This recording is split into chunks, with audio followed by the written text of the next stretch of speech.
Hello buddies, मैं हूं आपका दोस्त मनीष और ये हमारा YouTube चैनल मार्गदर्शक गुरुजी। दोस्तों, आज के इस वीडियो में हम लोग यूज्ड टू के 13th यूज 13वें यूज को देखने वाले और वो क्या है समझते हैं।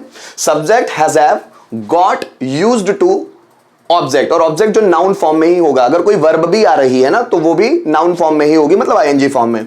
दोस्तों, इस स्ट्रक्चर को आप देखेंगे तो आपको समझ में आएगा कि ये स्ट्रक्चर प्रेजेंट परफेक्ट टेंस से थोड़ा मिलता जुलता है, थोड़ा क्या पूरा ही मिलता जुलता है। सब्जेक्ट हैज हैव, फिर गेट का थर्ड फॉर्म है गॉट यूज्ड टू, और फिर यहां ऑब्जेक्ट। ठीक है, कर्ता को कुछ करने की आदत हो चुकी है या हो गई है, या कर्ता को किसी व्यक्ति या वस्तु की आदत हो चुकी है या हो गई है। जैसे उसे शराब पीने की आदत हो गई है, उसे झूठ बोलने की आदत हो गई है, उसे लोगों की बदनामी करने की आदत हो गई है, उसे मेरी इंसल्ट करने की आदत हो गई है, मुझे उससे बात करने की आदत हो गई है, उसको वीडियोस बनाने की आदत हो गई है। हम जनरली ऐसे बहुत सारे सेंटेंसेस बोलते हैं जो हमको पता ही नहीं होता कि वो इंग्लिश में बनने कैसे वाले हैं, लेकिन हम डेली रूटीन में जो रोजमर्रा की हमारी हिंदी होती है उसमें बोलते तो चले जाते हैं, पर कभी फोकस करने की कोशिश नहीं करते कि इसका इंग्लिश क्या होगा। जैसे उसे शराब पीने की आदत हो गई है, मुझे ऐसा लगता है उसको शराब पीने की आदत हो गई है। अब हो गई है मतलब he has made the habit of taking alcohol, ऐसे भी बना लेते हैं, he has made the habit of taking alcohol, तो ये हम जनरली बना लेते हैं। ये स्ट्रक्चर बिल्कुल परफेक्ट है। उसे शराब पीने की आदत हो गई है, जैसे he has got used to taking alcohol,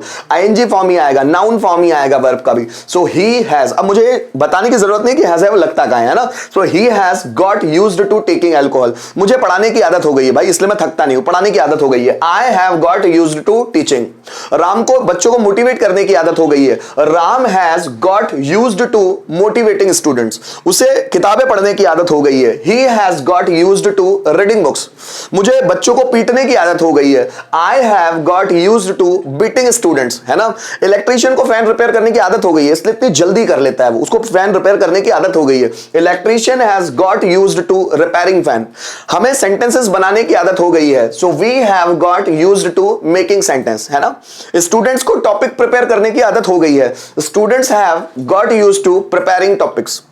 मुझे सुबह जल्दी उठने की आदत हो गई है, I have got used to waking up early in the morning, उसे एक्सरसाइज करने की आदत हो गई है। He has got used to exercising, Ram को चाय बनाने की आदत हो गई है, Ram has got used to making tea, मेरे पापा को न्यूज़पेपर पढ़ने की आदत हो गई है, my father has got used to reading newspaper. ऐसे आप बहुत सारे सेंटेंस बना सकते हैं, मर्जी आपकी। ठीक है, पांचों पैटर्न में बना के देखते हैं। जैसे मुझे इंग्लिश बोलने की आदत हो गई है, so I have got used to speaking English, मुझे इंग्लिश बोलने की आदत नहीं हुई है, so I have not got used to speaking English. क्या मुझे इंग्लिश बोलने की आदत हो गई है?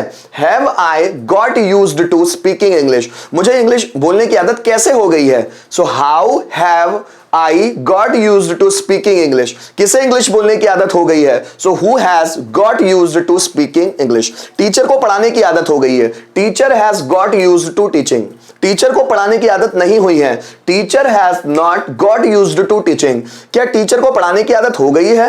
Has teacher got used to teaching, teacher को पढ़ाने की आदत कैसे हो गई है? So how has teacher got used to teaching, और किसे पढ़ाने की आदत हो गई है? सो